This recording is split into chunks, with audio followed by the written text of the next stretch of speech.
and your leader loses you the House, the Senate, and the White House. Well, apparently, you invite him back to be your keynote speaker. This afternoon, Donald Trump made his return to public life after more than a month in a self-imposed exile at Mar-a-Lago. He took to the stage at the Conservative Political Action Conference in Orlando, and it was a pretty sad and pathetic spectacle where the bad loser once again lied about losing for a good portion of the speech, including this. Ballots are indiscriminately pouring in from all over the country, tens of millions of ballots. Where are they coming from? They're coming all over the place. Where illegal aliens and dead people are voting, and many other horrible things are happening that are too voluminous to even mention. That, of course, was one of the many things he said today that was utterly untrue, but lapped up by the crowd. Joining me now is someone in a great position to help us understand the cult of Trump, someone I often refer to as my favorite Trump. No, not Tiffany. Mary. She's a psychologist, niece of the former president, and also the author of Too Much and Never Enough, How My Family Created the World's Most Dangerous Man. Mary Trump, welcome to the show. Donald Trump said today that he might run again in 2024. You don't think he will? Why? It's not that I don't think he will. I think he's going to pretend to, for sure. Because think about how much money he's made off the big lie the last few months. He's made more money since President Biden won the election than I think he has in his entire life. So I don't think he's going to let that grift go quite so soon. However, you're right. There's no way that he is going to put himself in the position of losing again. The problem is the Republican Party seems determined to continue to keep him legitimate, which is the really scary part. Yeah, and if your uncle doesn't run again, do you think one of your cousins, Don Jr., Ivanka, will run? That's what former White House Chief of Staff Mark Meadows suggested on Fox News last week, that the next presidential candidate will have a Trump in their name. I'm assuming that's not going to be you. So would it be Don Jr. or Ivanka? Well, and first of all, I said legitimate when I meant relevant, because there's nothing legitimate about Donald or anything he's been saying lately. My hope is that the legal problems that Donald has swirling around him will extend outward to his children. These are people who not only are they unfit and unqualified like their father was, but they have over the last 4 years taken advantage of their position to, take money away from the American people, violating the Emoluments Clause and the Hatch Act, et cetera. So the fact that it's even being considered, I think, has less to do about them than it has to do with just how low the Republican Party in its current manifestation has sunk. Yes.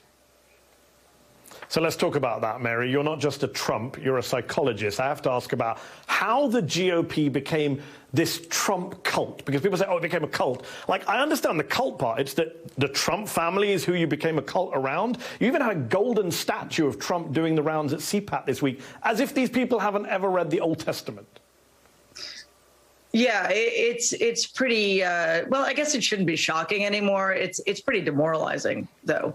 I think this is a long time coming. This has been the Republican project for decades now, to take so much away from people that really all they have left to make themselves feel better than is the color of their skin. We cannot underestimate the pull of white supremacy in this party. And I'm not talking about the fringes. This is mainstream Republicanism right now. And, I've been thinking about this from a bunch of perspectives recently, but I recently read something by the behavioral economist Karen Stenner, who writes, liberal democracy has now exceeded many people's capacity to tolerate it. And a lot of people need unity, they need sameness. And the Republican Party has gotten really good at stoking division. And in cases like that, people want to stick with what they know. They want to stick with what makes them feel better about themselves. And unfortunately, Donald has always been really good at doing that. Yes, that is one of his few skills in life, certainly. At one part of his speech, Trump attacked cancel culture, which is a new whipping boy of the right. But then in another part of his speech, at a conference that is themed America Uncancelled, he demanded the cancelling of every Republican who voted to impeach him. He literally read out their names one by one. Do none of the people there see the irony? No. I think at this point, hypocrisy and double standards are party platforms. And as long as they're hearing what they want to hear, it doesn't matter. And as long as somebody like Donald's saying it, it doesn't matter.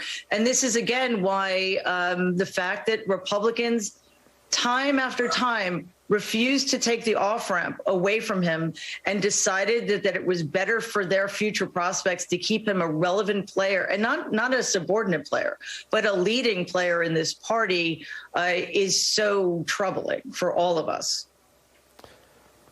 You mentioned the off-ramp. Let me ask you this. I'll ask you the same question I asked Congresswoman Ocasio-Cortez. How does democracy survive when you have two parties, and one of those parties really isn't interested in democracy, is interested in an authoritarian personality cult? The party of Lincoln and Eisenhower, now the party of Marjorie Taylor Greene and Lauren Boebert. Well, the short answer is it doesn't. The only way for it to survive, for democracy to survive, is if the Democratic Party finally reckons with what we're dealing with. The Republican Party is not interested in democracy. It's an anti-democratic party. It is willing to embrace counter-majoritarian tactics in order to hold power illegitimately, no matter how much in the minority they are. So Democrats need to understand finally and definitively that there are no rules anymore. They need to do whatever they can to protect our democracy, and that means getting rid of the filibuster and ignoring whatever the parliamentarian has to say, and enacting economic policies that will be of immediate benefit to the American people, so they once again understand not only that the government works for them, but the government is them. You're my second guest tonight who has said override the parliamentarian, and I agree with both of you. Mary Trump, thank you so much for your time and your insights tonight. Appreciate it. Thank you. Next, I have a lot on my mind about political accountability, and I'm ready to tell you about it. We're getting the